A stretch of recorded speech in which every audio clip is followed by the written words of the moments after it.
রাজ্যপাল বনাম স্পিকার এবং যেভাবে তিনি বিষোদ্গার করলেন, কিভাবে দেখছেন বিষয়টা? দেখুন, আমি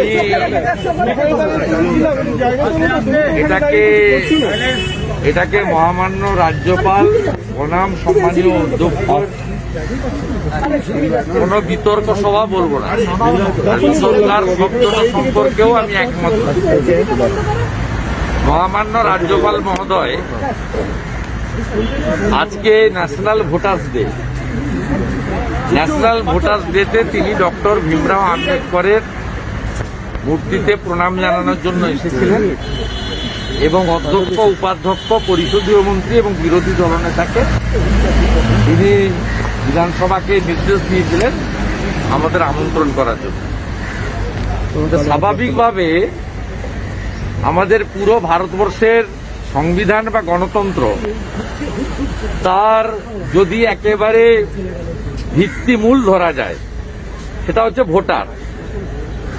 পুরো সিস্টেমটা পলিটিক্যাল ভারতবর্ষে, এবং দ্বিস্তরীয় গণতান্ত্রিক ব্যবস্থা, রাজ্যে রাজ্যে বিধানসভা আর সর্বভারতীয় ক্ষেত্রে লোকসভা।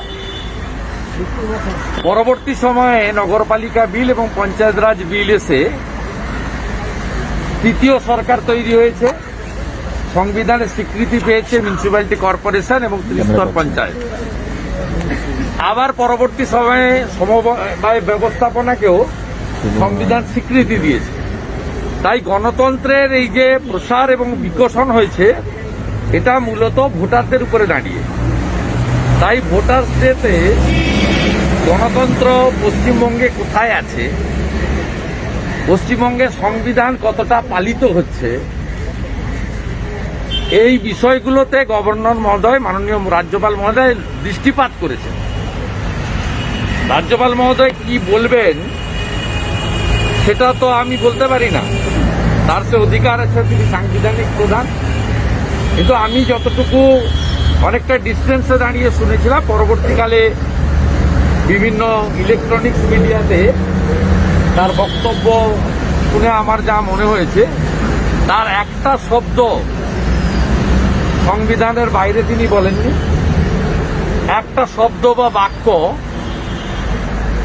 সংসদীয় ব্যবস্থার প্রশ্নচিহ্নের সামনে পড়ুক, সে কাজও তিনি করেননি। এবং তার সংবিধান এবং আইন সম্পর্কে জ্ঞান নিয়ে আমার মনে হয় শুধু পশ্চিমবঙ্গ কেন, ভারতবর্ষের কেউ প্রশ্ন করতে পারবেন না। মহামান্য রাজ্যপাল মহোদয় সুপ্রিম কোর্টের একজন কৃতি আইনজীবী, প্রবীণ আইনজীবী প্রথমত। দ্বিতীয়ত, মহামান্য রাজ্যপাল মহোদয় রাজ্য বিধানসভার সদস্য থেকে শুরু করে ভারতবর্ষের লোকসভার মেম্বার এবং সংসদীয় মন্ত্রী থেকে শুরু করে তার যে অতীত অভিজ্ঞতাগুলো নিতে নিতে তিনি এই জায়গায় এসেছেন, সেক্ষেত্রে তিনি ভালো করেই জানেন what to do, what not to do. এবং তিনি তার জুরিডিকশনের মধ্যে, তার অধিকারের মধ্যে তিনি করেছেন। এবং তিনি আজকের দিনে কেন বলেছেন যে পোস্ট পোল ভায়োলেন্স, আমাদের দেশে multiple number off party system, বহুদলীয় সিস্টেম, এখানে দ্বিদলীয় সিস্টেম নয় আমেরিকার মতো। এখানে আপনি তৃণমূলকে ভোট দিয়েছেন, তার মানে আপনি সরকার। আপনি অন্য বিজেপি সহ অন্যান্য দলকে ভোট দিয়েছেন, তার মানে আপনি বাদ। এইটাকে তিনি চ্যালেঞ্জ করেছেন। এবং পোস্টপল ভায়োলেন্সে গোটা রাজ্যে যে 55 জন খুন হয়েছে, কয়েকশো মহিলা নির্যাতিত হয়েছে, 1 লক্ষের বেশি হিন্দু, তাদেরকে আপনারা ঘরছাড়া করেছেন শুধুমাত্র বিজেপিকে ভোট দেওয়ার অপরাধে। ভারতবর্ষের মধ্যে একমাত্র রাজ্য যেখানে পশ্চিমবঙ্গ থেকে নির্বাচন পরবর্তীকালে হিন্দুরা, দলিতরা, মহিলারা, শিশুদের নিয়ে পার্শ্ববর্তী আসাম রাজ্যে গিয়ে সেখানে শেল্টার নিয়েছে। তাই ভারতবর্ষে ন্যাশনাল ভোটার্স ডেতে ভোটারদের অধিকার স্মরণ করাতে গিয়ে রাজ্যপাল যদি পোস্ট পোল ভায়োলেন্সের কথা বলে থাকেন, জাতীয় মানবাধিকার কমিশনের কথা উল্লেখ করে থাকেন যে পশ্চিমবঙ্গে আইনের শাসন নেই, শাসকের আইন চলে। আমার মনে হয়েছে মহামান্য রাজ্যপাল খুব সঠিক বক্তব্য আজকের দিনে ডক্টর ভীমরাও আম্বেদকরের মূর্তির নিচে দাঁড়িয়ে তুলে ধরেছেন। দ্বিতীয়ত, তিনি রাজ্যপালের চেয়ারকে যেভাবে সরকার অ্যাটাক করে, যেভাবে মুখ্য সচিব, যেভাবে পুলিশের আইপিএস আধিকারিকরা রাজ্যপালের নির্দেশকে, রাজ্যপালের আইনের মধ্যে থাকা তার বিষয় নিয়ে জানতে চাওয়াকে উপেক্ষা করেন, তাতে এটা নিয়েও তিনি প্রশ্ন করেছেন। এটা একেবারে সঠিক। ও সবচেয়ে বড় কথা, এই রাজ্যে সংবিধানের যে প্রথম ভাষা for the people, by the people, of the people, আজকে ন্যাশনাল ভোটার্স ডেতে আমরা বলতে পারি পুরো ব্যবস্থা for the party, by the party, of the party. Mamata Bandyopadhyay সরকার তারা 47.47 ভোট পেয়েছেন, বিরুদ্ধে ভোট পড়েছে 52%-এরও বেশি। মমতা বন্দ্যোপাধ্যায়ের সরকার কমপ্লিটলি তার ব্যুরোক্রেসিকে দিয়ে তিনি এই 47% লোকের জন্য কাজ করছেন ব্যবস্থাপনা। আপনি রন্ধ্রে রন্ধ্রে দেখাতে পারেন যে আমি বিরোধী দলনেতা হিসেবে বলছি না, স্বীকৃত বিরোধী দলকে উপেক্ষা করা, বিরোধী দল থেকে পাবলিক অ্যাকাউন্টস কমিটির চেয়ারম্যানকে না করা, বিরোধী দলের নেতাকে 23শে জানুয়ারি থেকে শুরু করে সমস্ত সরকারি অনুষ্ঠানে আমন্ত্রণ না জানানো, এবং গত 23 থেকে জেলায় জেলায় সরকারি টাকায় নেতাজি উৎসবে কেবলমাত্র তৃণমূল কংগ্রেসের বিধায়করা, সাংসদরা আমন্ত্রিত ছিলেন। বিজেপির সাংসদ বা বিধায়কদের কোন জেলাতে কোন সরকারি অনুষ্ঠানে আমন্ত্রণ করা হয়নি। সুব্রত ঠাকুর আছেন আমাদের বিধায়ক, জিজ্ঞেস করুন। আজকে পুরো যে ব্যবস্থাপনাটাকে পশ্চিমবঙ্গে করেছে, এর বিরুদ্ধে মহামান্য রাজ্যপাল যে কথাগুলো বলেছেন পূর্ণ সমর্থন আমাদের আছে, এবং এটা মানুষের কথা, গণতন্ত্রের কথা, সংবিধানের কথা এবং আইন মেনে বলা কথা। স্পিকারের আরো একটা অসৌজন্যমূলক, উনি এখানে এসেছিলেন যে বিষয়টা নিয়ে, বিল নিয়ে যে বিষয়টা উঠেছে, রাজ্যপালের বক্তব্য, মহামান্য অধ্যক্ষের বক্তব্য, মাননীয় অধ্যক্ষের বক্তব্য নিয়ে আমি কোনো টিপ্পণী করতে চাই না। তার কারণ হচ্ছে তিনি তার উপলব্ধি থেকে বলেছেন। তার একদিকে অধ্যক্ষের সাংবিধানিক দায়বদ্ধতা আছে, রাজ্যপাল এসেছেন, ন্যাশনাল ভোটার্স ডে সেটা পালন করেছেন। অন্যদিকে অধ্যক্ষ তার রাজনৈতিক মতাদর্শের বাইরে নয়, সেক্ষেত্রে অনেক তার রাজনৈতিক বাধ্যবাধকতা অধ্যক্ষ মহোদয় থাকতে পারে। তার বক্তব্য নিয়ে আমি কোনো টিপ্পণী করব। রাজ্যপালের বক্তব্য, তিনি কোনো বিল আটকে রাখেননি, যেখানে রাজ্য সরকার এবং বিধানসভা বারবার বলছে একাধিক বিল, সেটা হাওড়া মিউনিসিপ্যালিটি অ্যামেন্ডমেন্ট হতে পারে, সে সংক্রান্ত বিল রাজ্যপাল আটকে রেখেছে, যে কারণে ত্বরান্বিত হচ্ছে না। আমি আপনাকে বলি, মহামান্য রাজ্যপাল যে কথাটা বলেছেন, আপনাদের একজন বহুল প্রচারিত ইলেকট্রনিক্স মিডিয়ার সাংবাদিককেও তিনি বলেছেন যে আপনি স্পেসিফিক বলুন কোন বিলটা আটকে রেখেছি, কোথায় আছে। হাওড়া কর্পোরেশন থেকে বালিকে বের করানোর বিলে মহামান্য রাজ্যপাল মহোদয় রাজ্য সরকারের কাছে কতগুলো কৈরি চেয়েছিলেন, যে কোন কারণে আপনারা 2015 সালে বালিকে যুক্ত করেছিলেন, আবার কি কারণে হঠাৎ করে বালিকে হাওড়া কর্পোরেশন থেকে বাদ দিতে চাইছেন, এর অর্থনৈতিক ইমপ্লিকেশন কি, কতগুলো তিনি তথ্য চেয়েছিলেন। রাজ্য সরকার সেই তথ্যগুলো দিতে পারেননি বলে রাজ্যপাল মহোদয় ঠিকই বলেছেন, আমি বিল ক্লিয়ার করেছি, মানে এই বিলের ত্রুটি বিচ্যুতি সংশোধন করতে বলেছি, রাজ্য সরকার করতে পারেনি তাদের নিজেদের ব্যর্থতার জন্য। ঠিক একইভাবে information commissioner, Lokayukta, human rights commission, এটা কনস্টিটিউশনাল বডি, এবং সুপ্রিম কোর্টের নির্দেশে এখানে বিরোধী দলনেতা একজন গুরুত্বপূর্ণ সদস্য। আমাকে শুধু চিঠি পাঠিয়ে দেওয়া হতো মিটিংয়ের 2 দিন আগে। আমি যখন বলতাম যে আবেদনকারীদের তালিকা দিন, কি কি যোগ্যতার ভিত্তিতে প্যানেল তৈরি হচ্ছে তার সমূহ বিস্তারিত তথ্য দিন, এরা দিতে পারেনি। আমি রাজ্যপাল মহোদয় ফাইনাল কাস্টোডিয়ান, তার অ্যাপ্রুভ্যাল ছাড়া এগুলো হারবেলই নয়, অন রেকর্ড জানিয়েছি, তথ্য সব জানিয়েছি। এবারে মুখ্যমন্ত্রী অধ্যক্ষের চেম্বারে একতরফা মিটিং করে নিজের মতো সিদ্ধান্ত নিয়ে পাঠিয়েছেন, কিন্তু সেই মিটিংয়ে বিরোধী দলনেতার অবজেকশন, যেটা রাজ্য সরকারকে আমি দিয়েছি মিটিংয়ের আগে, সেটা আলোচিত হয়নি। আমার বক্তব্যকে যুক্তি সহকারে খণ্ডন করা হয়নি। আমার অবজেকশনকে কমপ্লিটলি ইগনোর করে মাননীয় মুখ্যমন্ত্রী গায়ের জোরে তিনি সিদ্ধান্ত করে পাঠিয়েছেন। তাই এই সিদ্ধান্তগুলো বেআইনি।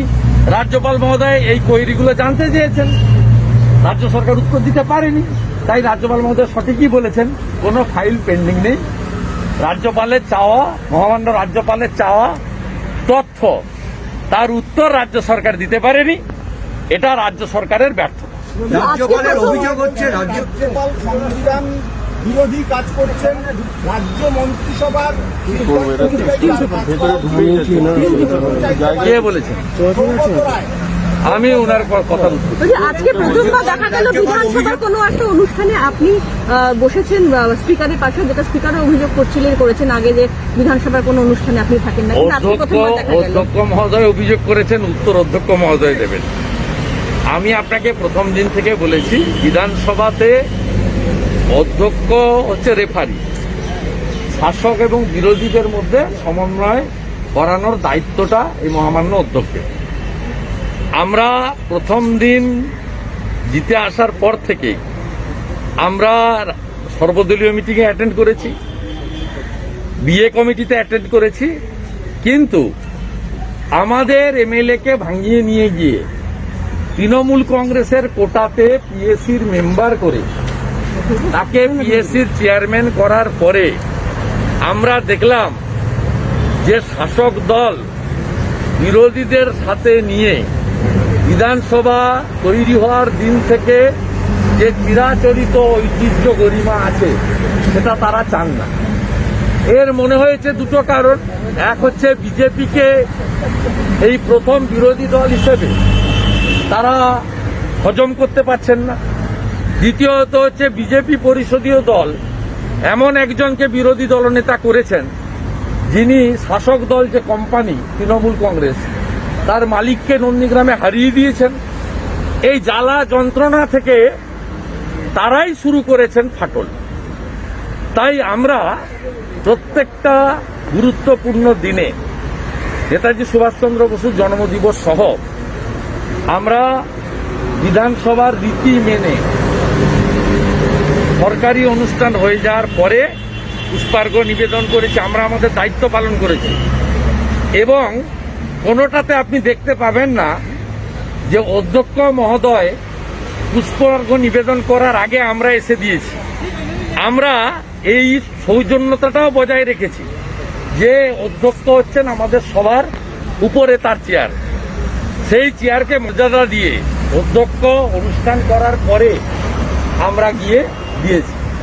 কিন্তু আজকে যেহেতু অধ্যক্ষ মহোদয় অনুষ্ঠান শুরুর আগে বিরোধী দলনেতা যেহেতু বিনিশেষের মধ্যে ছিলেন, তিনি আমাকে ডেকে পাঠান এবং আমি সৌজন্যটা জানি। কিছু জিনিস আছে, এই জিনিসগুলো সংসদীয় ব্যবস্থার অহংকার অলংকার। তাই অধ্যক্ষের আমন্ত্রণ এবং আমার একই সময়ে বিধানসভা চত্বরে থাকা, আমি বাধ্য।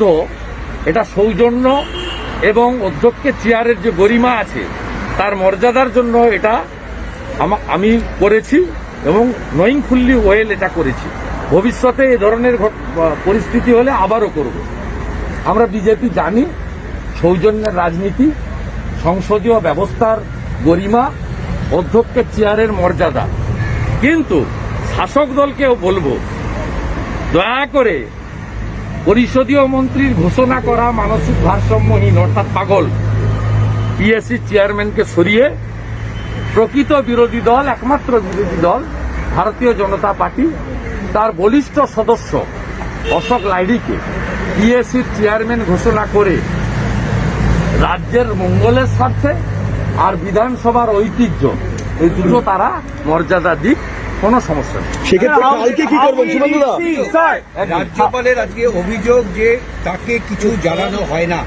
বিরোধী দলনেতা হিসাবে আপনার কি বক্তব্য? আপনাকেও কি জানানো হয় না? এমনটাই কি আপনারও অভিযোগ? না না, বিরোধী দলের নেতা ওদের খাতায় নেই, বিরোধী দলনেতা ওদের খাতায় নেই। মমতা বন্দ্যোপাধ্যায়ের লিস্টে বিরোধী দলনেতা বলে কিছু নেই।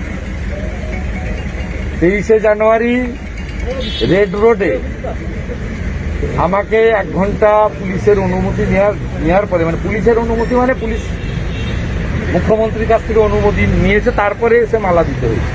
এবং সরকারি যে অনুষ্ঠান সেখানে বিরোধী দলনেতাকে আমন্ত্রণ করা হয়নি।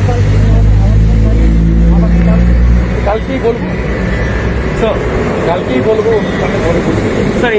শুভেন্দুদা কালকের ক্ষেত্রে কি করবেন? কালকে বিরোধী দলনেতাকে এবং বিরোধী দল, এই যে বললাম, আরে কালকে ওইটা না, এখানে কালকে রিপাবলিক আছে, তুমি করতে দাও না আমাকে। বিজেপি এমএলএদের সঙ্গে সেন্ট্রাল সিকিউরিটি থাকে, আমার কোনো ব্যাপার না। আমি বাইরে গাড়ি রাখি, বাইরে থেকে হেঁটে যাই, আমার ওসব ব্যাপার না। আমরা গ্রাসরুটের ওয়ার্কার, একদম কলেজের রাজনীতি থেকে করতে করতে এসছি, সব আমাদের কিছু নেই, কোনো ভ্যানিটি নেই। কিন্তু আপনি বিজেপি বিধায়কদের যেহেতু সেন্ট্রাল সিকিউরিটি, তারা বাইরে থাকবে, তৃণমূলের সিকিউরিটি, রাজ্য সিকিউরিটি তারা ভিতরে রাখবে। আপনি পরপর কিছুগুলো দেখুন। মুখ্যমন্ত্রী জেলায় জেলায় প্রশাসনিক সভা করবেন, সেটা তার ইচ্ছা, কাকে ডাকবেন কি ডাকবেন না। কিন্তু সরকারি অর্থে বিবেক চেতনা উৎসব হবে 12ই জানুয়ারি, সরকারি অর্থে 23শে জানুয়ারি পালিত হবে। এটা কি তৃণমূলের টাকা নাকি? এটা কি মমতা ব্যানার্জির সম্পত্তি বিক্রি করে, সম্পত্তি কালীঘাট, হরিশ চ্যাটার্জি, হরিশ মুখার্জি স্ট্রিটের সম্পত্তি বন্ধক রেখে টাকা দিয়ে কি অনুষ্ঠান হচ্ছে? অনুষ্ঠানটা হচ্ছে সরকারি টাকায়। সেখানে আপনি পশ্চিমবঙ্গের বিজেপি কোনো বিধায়ককে কোনো সরকারি অনুষ্ঠানে ডাকে না। আমাদের অশোক দিন্দা রাজ্যপাল মহোদয়কে তমলুকের একটি কার্ড পাঠিয়েছে কমপ্লেন সহ, সেই কার্ডে শুধুমাত্র তৃণমূল এমএলএ গুলোর নাম আছে। তাপসী মণ্ডল, অশোক দিন্দা, আমার নাম নেই, ছেড়ে দিন, আমার লাগবে না। তাপসী মণ্ডল, অশোক দিন্দার নাম নেই। অশোক দিন্দা এবারে আদালতের দ্বারস্থ হবে, আমরা ছাড়বো না। সিপিএম কংগ্রেস 10 বছর মেনে নিয়েছে এই বিরোধী দলের বিধায়কদেরকে, ওরা আমরা মেনে নিয়েছে, আমরা মানবো না। আমরা সব রেডি করে ফেলেছি। আমরা বলবো সরকারি টাকায় ডাকতে গেলে সব এমএলএকে ডাকতে হবে, তাহলে কোনো এমএলএকে ডাকা যাবে। আমরা দেখাবো, আমাদের মিহির গোস্বামী স্পিকারকে চিঠি দিয়েছে, আমি আবার রিমাইন্ডার দিতে আসতে বলে এলাম। এরপরে আমরা কোর্টে যাব, যে যদি সিকিউরিটি বাইরে থাকে তাহলে স্টেট গভর্নমেন্ট কলকাতা পুলিশের সিকিউরিটিদেরও বাইরে বের করতে, আর যদি ভেতরে ঢুকে সবার ঢুকে, কোনো ইস্যুতে ছাড়া হবে না, যা করার আমরা করব। Sir, I have a couple of questions. Sir, how we did see these things are unfolding in premises of assembly, that governor lashed out at speaker, alleging that no bills have been put on hold by governor. What's your reaction? I am fully agreed with our His Excellency Honorable Governor. He is very categorically his statement was on the basis of the ground reality. Today is National Voters' Day. This Voters' Day means the original fabric of our constitution.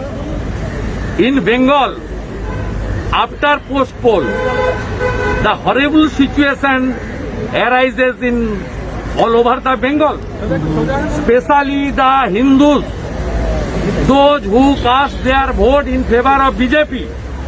They brutally torture, killed, gang rape, multiple number of gang rape happened. Thousands of Hindu voters, they was out from the Bengal and they got shelter in neighboring Assam. Every word of our governor is appropriate and based on the present situation in Bengal. But sir, the speaker reacted to this that he is I am not saying any comment against the chair of the sir আপনাদের বিজেপিতে জয়প্রকাশ মজুমদার এবং সেই সঙ্গে BJP ভাই, আমি সব আভ্যন্তরীণ বিষয় বাইরে বলি। শুভেন্দুদা, কালকে কি আপনি থাকবেন? কালকে প্রজাতন্ত্র দিবস আছে, কালকে তো এখানে ফ্ল্যাগ ওপেন হবে, মানে ফ্ল্যাগ উত্তোলন করা হবে এখানে বিধানসভা। না, অ্যাসেম্বলিতে আমার আসার কোনো প্রোগ্রাম নেই, যদিও অ্যাসেম্বলি থেকে আমন্ত্রণ আছে। আর বাকি রেড রোডের যে সরকারি প্রোগ্রাম, সেই সরকারি প্রোগ্রাম নিয়ে আমি আপনাদেরকে কালকেই বলবো, আজকে এক্ষুনি কিছু বলছি না। আর কালকে মাননীয় রাজ্যপালের চা চক্রটা কোভিডের কারণে রাষ্ট্রপতি ভবনেও বাতিল হয়েছে, ওখানে আমন্ত্রণ ছিল। একটু আগেই আমি মিস্টার সুনীল গুপ্তার চিঠি পেয়েছি যে ওটা বাতিল করা হয়েছে ডিউ টু কোভিড। এবারে আমার কাল তো নিশ্চয়ই অনেক প্রোগ্রাম থাকবে, সেটা আমি আপনাদেরকে ইভিনিংয়ে জানিয়ে দেবো। কালকে নন্দীগ্রামে আপনি বিভিন্ন মন্দিরে সিসিটিভি বিতরণ করবেন এবং কন্টিনিউয়াস প্রশ্নে আমি আপনাকে আফটার ইভিনিং আমার কালকের প্রোগ্রাম জানি। আমি আগামীকালই বলি না, বাপন আজকে এত তাড়াহুড়া করছেন না। 23শে জানুয়ারি আমন্ত্রণ করা হয়নি, রাজ্যপালকেও করা হয়নি, বিরোধী দলনেতাকেও করা হয়নি। এবং 23শে জানুয়ারি যেভাবে পশ্চিমবঙ্গের স্বাধীনতার ইতিহাসকে বিকৃত করেছেন মুখ্যমন্ত্রী, এটা আমাদের কাছে লজ্জা। তিনি রবীন্দ্রনাথ ঠাকুরের মৃত্যুর দিন বদলেছেন, 1941টাকে নিয়ে গেছেন কোথায়? রবীন্দ্রনাথ ঠাকুর নাকি গান্ধীজিকে শরবত খাইয়ে তুলেছিলেন। তিনি শ্রী অরবিন্দ, তাকে ফাঁসি দিয়েছেন আলিপুর জেলে। এ কোন রাজ্য? কি মুখ্যমন্ত্রী? কোথায় তথাকথিত বুদ্ধিজীবী? এখন ভাতাজীবী হয়ে গেছেন। বলছেন মহাত্মা গান্ধী, আমাদের গান্ধী বুড়ি মাতঙ্গিনী হাজরা, তিনি পিছাবনিতে মানে রক্ত খেতে পিছাবনিতে মাতঙ্গিনী হাজরা শহীদ হননি। মাতঙ্গিনী হাজরা শহীদ হয়েছে 1942-এর 29 সেপ্টেম্বর তমলুকের বানপুকুরে ভারত ছাড়ো আন্দোলনে। আমি সিএমওকে বলবো, মুখ্যমন্ত্রীর অ্যাডভাইসার কে আছেন, আলাপন বন্দ্যোপাধ্যায় আর কে সব আছেন, তাদেরকে বলবো, গৌতম সান্যালদের বলবো, একটু ব্যাক অফিসটাকে স্ট্রং করুন। উনি তো মুখ্যমন্ত্রী পশ্চিমবাংলার, খুব লজ্জা হয় যখন বাইরের রাজ্য থেকে রিয়াকশন আসছে। শ্রী অরবিন্দকে নিয়ে ভুল তথ্য, রবীন্দ্রনাথ ঠাকুরকে নিয়ে তার মানে মৃত্যুদিন বদলে দিচ্ছেন, ইতিহাস বদলে দিচ্ছেন। মেদিনীপুরে তো ভীষণ রিয়াকশন, তমলুক এলাকায় ভীষণ রিয়াকশন, বলছে মাতঙ্গিনী হাজরা তো শহীদ হয়েছে বানপুকুরে, কোথায় নিয়ে চলে গেছেন পিছাবনিতে। এ লজ্জা রাখার জায়গা নেই। দুর্ভাগ্য, পশ্চিমবঙ্গের চেয়ারে এরকম একটা লোককে বাংলার কিছু জনগণ বসিয়ে দিয়েছে। আমাদের মানতে কোনো আপত্তি নেই, আশা করব যে মুখ্যমন্ত্রী চেয়ারের মর্যাদা রেখে তথ্যের বিকৃতিটা অন্তত স্বাধীনতা আন্দোলন নিয়ে ঘটাবেন না। নতুন প্রজন্ম আপনার কাছ থেকে ভুল তথ্য শিখছে, এতে আমাদের আগামী প্রজন্মের ক্ষতি হয়ে যাচ্ছে।